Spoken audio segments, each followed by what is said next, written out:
Last set of lectures, we talked about some of the virtues that Erich Fromm suggested might be required to develop the capacity to love. And today I want to pick up where he left off and suggest to you some virtues out of what I'll call the Michelangelo project. And I'm going to explain that name in just a little bit. But some virtues out of that project that I'll suggest to you are requisites for developing a caring relationship, and in particular, a generatively caring relationship. But before we do, I want to go to a little film travelogue.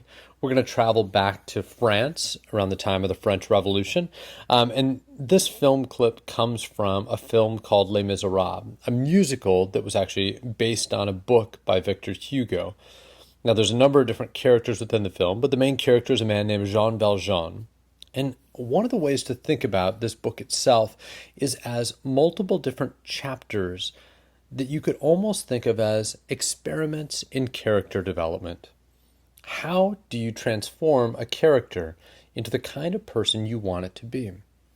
And in the very first set of scenes that we'll watch here, we see one attempt to transform a character.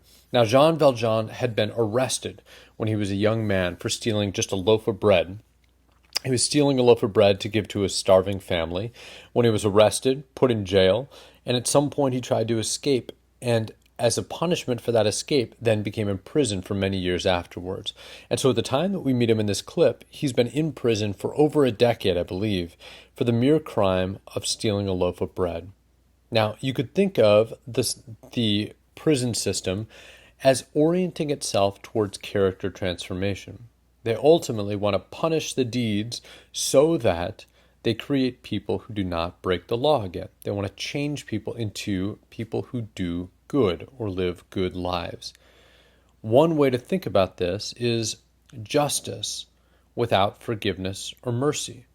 And so one question that the book and then the musical and then later this film asks is, how does this kind of justice without mercy affect the growth and the character development of the main character?